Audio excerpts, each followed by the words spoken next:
नमस्कार। 14 अप्रैल 1891 ईस्वी को भारतीय संविधान निर्माता डॉक्टर भीमराव अंबेडकर का जन्म हुआ था, जिन्होंने न केवल संविधान का निर्माण किया, भारत को एक नया संविधान दिया, अपितु दलितों, पिछड़ों, महिलाओं और वंचितों को बड़ा अधिकार भी दिया। अपने संघर्षों से उन्होंने भारत के करोड़ों वंचितों, उपेक्षितों, शोषितों, दलितों, महिलाओं का कल्याण करने का कार्य किया। जीवन भर कड़ा संघर्ष किया और कड़े संघर्ष से उन्होंने आज जो परिस्थितियां हमारे देश में हैं, हमारे देश में जो संविधान व्यवस्था है, उसके निर्माता तो वो हैं ही, करोड़ों लोगों को उन्होंने नया जीवन दिया। धन्य है ऐसे महापुरुष। उनका जितना धन्यवाद किया जाए, उनको जितना नमन किया जाए, वही कम है।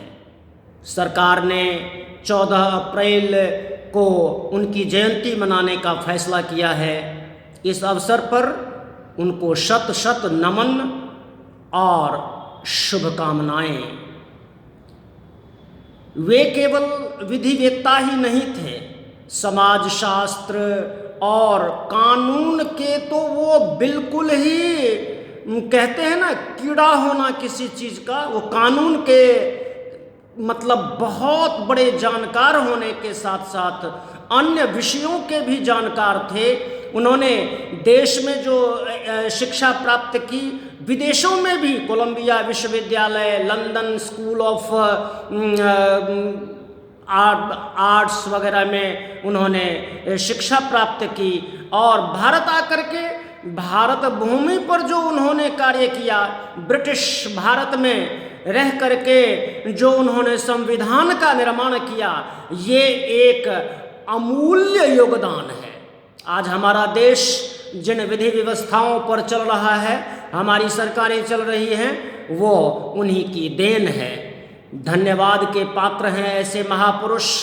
मैं उनको शत शत नमन करता हूँ और इस अवसर पर सबको ढेरों शुभकामनाएं देता हूँ कि उनको, उनके जन्म दिवस को, उनकी जयंती को लोग धूमधाम से मनाएं, उन्हें याद करें, उनके कृत्यों को, उनके कृतित्व को याद करें उनके द्वारा किए गए कार्यों को और उनके पद चिन्हों पर चलें। कहते हैं ना, हमारे देश में जितनी जातियां हैं हिंदू में, उन सभी जातियों में जो दलित, शोषित और वंचित लोग थे, उनको जो है अगड़े वर्ग के लोगों ने जो है बहुत प्रताड़ित किया। उन प्रताड़नाओं से लड़ने के लिए जो जज्बा उन्होंने दिया, जो कौशल उन्होंने लोगों को दिया, उन्हीं की वजह से आज हमारे देश में बिल्कुल समानता का व्यवहार होता है। सभी, किसी वर्ग के हों, किसी जाति के हों, सबको, कहते हैं ना, वर्ग विहीन, जाति विहीन समाज का निर्माण करने में अंबेडकर साहब का जो योगदान है, आज हम सब उनको नमन करते हैं। धन्यवाद।